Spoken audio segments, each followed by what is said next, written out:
Yesterday night, Rigiji sat down with KTN for an interview, as you can see in this image.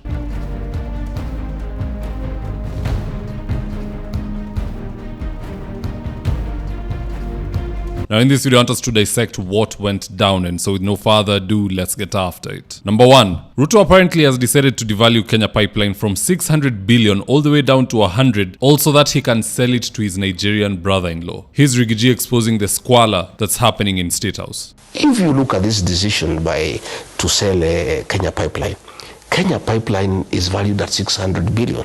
It's being sold for 100 billion, And the valuation has not included land in Mombasa that is worth about 40 billion. And this company is being bought by a Nigerian who is an in-law to President William Ruto. And that I know because I was there. And I had refused when the matter was brought to the cabinet committee that I chaired. How do you sell strategic installations of the country? Oil, fuel is something that is very sensitive. How do you put the country's oil reservoirs in private hands? And yet those with power to impeach Ruto are very busy clapping for him and turning a blind eye. Shame on them. Number 2, Rigiji targeted the so-called drug barons in Ruto's cabinet who are linked to Dos Santos. Dos Santos is a goon who managed to ferry drugs from JKIA all the way to London where he was arrested. In fact, here's the tip. The day before yesterday, drugs are being smuggled through JKIA. Who in his cabinet is in charge of that? You have seen the photographs. The people who are smuggling drugs through the airport, you have seen their photographs with the cabinet minister. And everybody knows that cabinet minister who is a drug baron. There are two. And I asked William Ruto. He had put me in charge of fighting drugs and alcoholism. Mm-hmm. When he was appointing these two ministers, I asked him, Mr. President, where does that leave me? How do I continue with this war on drug abuse when I'll be sitting in the same cabinet with the drug barons? That expose that has happened at the airport. If William Ruto has any decorum remaining, he must sack that minister. Mm. The evidence is there. The people who are smuggling drugs through JKIA, the photographs with his minister is there. And Rigiji wasn't wrong. Just have a look at these images and tell me who looks familiar in the last slide.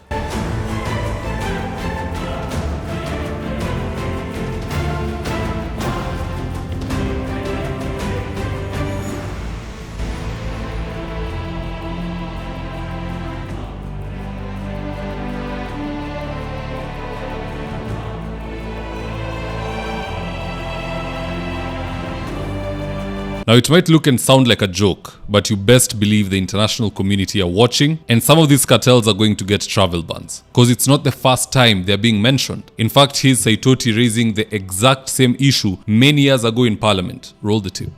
I have been informed the following are the honorable members. Suspected. Honorable Buvi himself. Yes, Mr. Speaker. That's what there is. Honorable Joho. Honorable Mwao. And Honorable Kabogo. If Saitoti were to wake up today and find these guys in cabinet, he will probably suffer a heart attack and go back to heaven. Number 3, Rigiji exposed that Ruto is trying to replace the Mlima Kenya vote with aliens from Northern. And guess who's going to pay the price? Kenyans who are looking for visas. Here's the tip. He's trying to replace the mountain by northeastern Kenya by trying to get aliens from Somalia and Ethiopia to come and register in Kenya so that they can vote for him. But he doesn't know what he's doing to the security of the country. As we speak today, people from those areas of northern Kenya are being discriminated in America in terms of visa because the Americans are not sure that they will not get bad characters. So sometime William Ruto, because of selfish desire, he exposes an entire region to discrimination because not many people will be comfortable issuing visas, to people from a region that is on the border and where people are being registered in a way that is not foolproof. I think... Now this is the sad part. Ruto is not only supplementing votes through porous borders. He also has ghost primary schools and polling stations. Another avenue he's using is foolish Kenyans who rush to State House and they give their IDs. Notice how each and every meeting they're having in State House, it comprises of 10,000 Kenyans. That is 10,000 ID cards which the government has gotten a hold of. You hold such meetings throughout the entire year after year towards elections. You could easily have 1.something million identification cards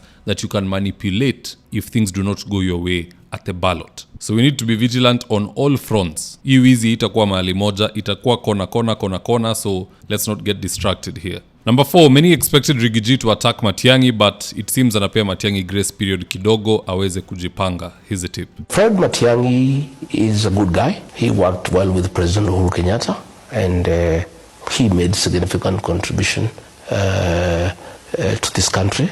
And when he came from the US, I had several private meetings with him, and he expressed his desire to join us so that we create the change that we desire for this country. And he expressed his interest to serve as president if we can support him, and we welcomed him, and we had good discussion, and I believe he still remains very committed to that. Now Matiangi, I'll say it one last time, launch your party, because people are losing patience with you. Even Matiangi's own fellow Kisis like Gloria Oroba, who was removed as a UDA nominated senator because of standing with Matiangi, is now saying that Matiangi wasted her and that he needs to open his own party. In fact, here's a tip. He has 2 points it's understandable, because there was an expectation that Dr. Fred Matiangi would mobilize a regional party, and through the regional party, because politics is local, a regional party that is associated with that region would sell better so that he can have 100% of that region, or at least even 80% of that region, and then come to the table to join forces.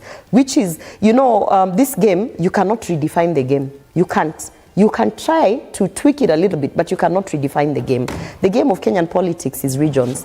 The game of Kenyan politics is you are associated by where you come from. That is why at one point, tunasema watoto wote watahesabiwa nyumbani. So you go back home, uhesabiwe. So, and there is a positive in that. Indeed, if he had a regional party, if that is the pattern he had followed, it would have been easier for him to mobilize literally 100% Kisii and Nyamira, and even stretch out to Migori and parts of Luo Nyanza.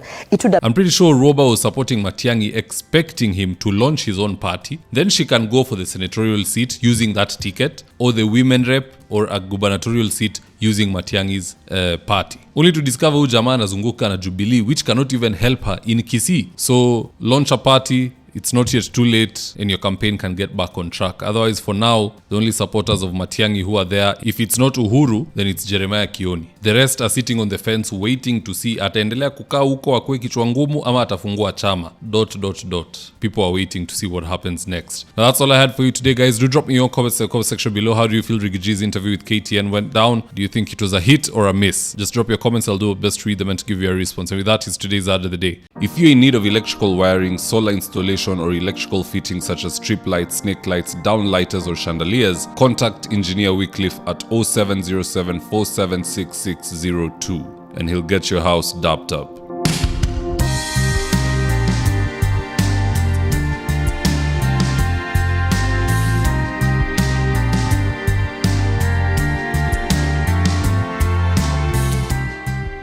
And if you're here for the first time, please go on and hit the subscribe button. And if you're watching for a different platform, just head on over to YouTube, search for David Wafula. Hit the subscribe button. You're going to be getting a ton of content of this nature. If politics is something you're passionate about, this is definitely the one channel that you really, really need to subscribe to.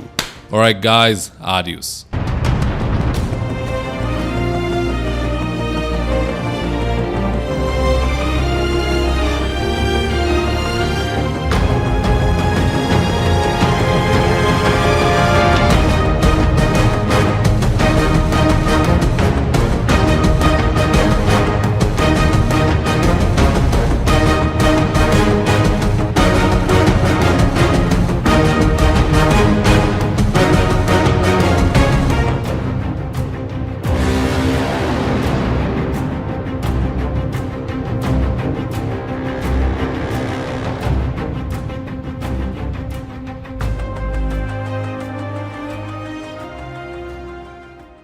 Thank you for choosing David Wafula as your primary news platform.